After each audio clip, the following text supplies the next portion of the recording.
बहुत समय पहले की बात है। एक नगर में विक्रम नाम का एक साहसी और धर्मपरायण राजा शासन करता था।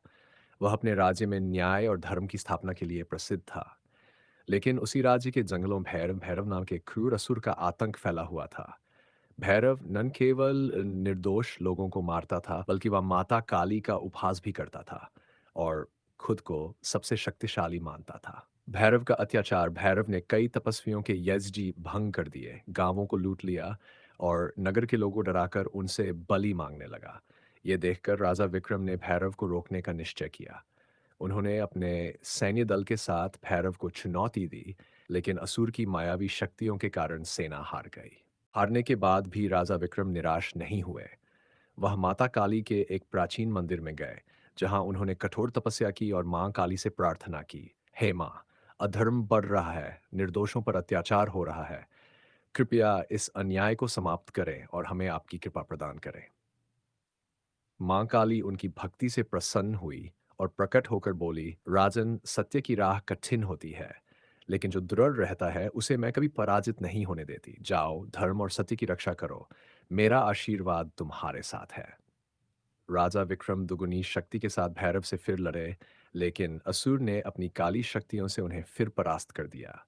जब राजा मूर्छित होकर गिर पड़े, तभी आकाश में भयंकर बिजली कड़की और धरती हिलने लगी। अचानक एक भयंकर गर्जना के साथ मां काली प्रकट हुई। उनका विशाल रूप देखकर भैरव भयभीत हो गया। मां काली की क्रोध से लाल आंखें और गले में नरमुंड की माला देखकर उसकी हिम्मत टूट गई। मां काली ने भैरव से कहा, अधर्मी, तूने निर्दोषों पर अत्याचार किया, सत्य का अपमान किया। अब तेरा अंत निकट है। भैरव ने बचने की कोशिश की, लेकिन मां काली ने अपने खड्ग से उसका सिर काट दिया। उसकी मायावी शक्तियां समाप्त हो गई और उसका आतंक हमेशा के लिए मिट गया। राजा विक्रम ने मां काली को नमन किया। मां ने उन्हें आशीर्वाद दिया और कहा, सदा सत्य और धर्म की राह पर चलो। जो सच्चे मन से मेरी भक्ति करता है, मैं उसकी रक्षा अवश्य करती हूँ। इसके बाद नगर में फिर से शांति स्थापित हुई। अ, लोग मां काली की पूजा करने लगे और राजा विक्रम के न्यायप्रिय शासन में प्रजा सुखी हो गई। सत्य की हमेशा विजय होती है। अ, जो सच्चे मन से मां काली की भक्ति करता है, उसे कोई नहीं हरा सकता। अधर्म और अन्याय का अंत निश्चित होता है। भैरव के अंत के बाद नगर में शांति लौट आई। राजा विक्रम ने पूरे राज्य में घोषणा करवाई कि अब कोई भी निर्दोष भय में नहीं जिएगा। उन्होंने मां काली के सम्मान में एक विशाल मंदिर बनाने का संकल्प लिया। कुछ ही महीनों में एक भव्य मंदिर तैयार हुआ, जहां प्रतिदिन हजारों भक्त मां काली की आराधना करने लगे। राजा विक्रम ने अपनी प्रजा से कहा, मां काली ने हमें सिखाया कि अधर्म चाहे कितना भी शक्तिशाली क्यों न हो, अंततः सत्य की ही जीत होती है। हमें अपने कर्मों में सच्चाई और निष्ठा बनाए रखनी चाहिए। राज्य में खुशहाली लौट आई।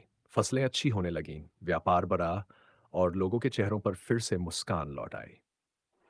लेकिन शांति ज्यादा दिनों तक नहीं टिकी।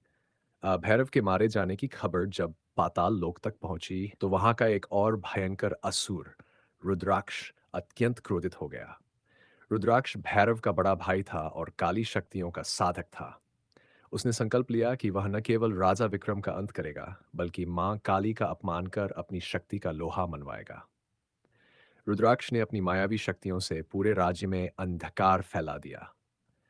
खेतों की फसलें सूखने लगीं, नदियां रक्त के समान लाल हो गईं और आसमान में हमेशा गहरा धुआं छाने लगा।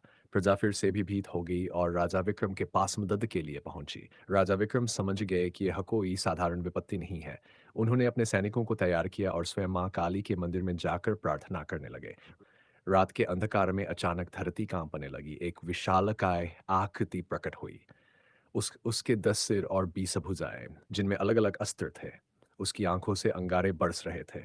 उसने गर्जना की, विक्रम, तूने मेरे भाई भैरव को मारा, अब मैं तेरा विनाश करूंगा। इस राज्य को रक्त से भर दूंगा और मां काली को भी हराकर उन्हें अपनी दासी बना लूंगा।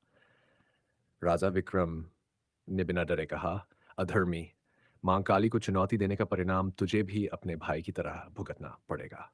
दोनों के बीच भयंकर युद्ध हुआ। राजा विक्रम ने पूरी ताकत से असुर पर वार किया, लेकिन रुद्राक्ष अजेय लग रहा था। उसकी काली शक्तियां उसे बार बार जिकर रही थीं। सेना भी हारने लगी। जब सब कुछ खत्म होने के कगार पर था, तब राजा विक्रम ने मां काली को पुकारा, हे मां, अब केवल आप ही हमारी रक्षा कर सकती हैं। आसमान में भयंकर बिजली चमकी। माँ काली एक बार फिर प्रकट हुई, लेकिन इस बार उनका रूप और भी भयंकर था। उनका काला शरीर गगनचुंबी था। उनकी चारों भुजाओं में खड्ग, त्रिशूल, खप्पर और डमरू था। उनकी जीभ बाहर निकली हुई थी और आंखें अग्नि के समान जल रही थीं। रुद्राक्ष कांपने लगा। उसने बचने की कोशिश की, लेकिन माँ काली गर्ज कर बोली, अधर्मी, तूने मुझे अपनी दासी बनाने का दुस्साहस किया। अब तेरा विनाश निश्चित है। माँ काली ने अपने त्रिशूल से रुद्राक्ष पर वार किया, जिससे वह धरती पर गिर पड़ा। उसने बचने के लिए काली शक्तियों का सहारा लिया, लेकिन माँ काली ने उसे अपने पैर से दबोच लिया और उसके हृदय में खड्ग भोंक दिया। रुद्राक्ष की मायावी शक्तियां नष्ट हो गई। वह तड़पने लगा और अंततः भस्म हो गया।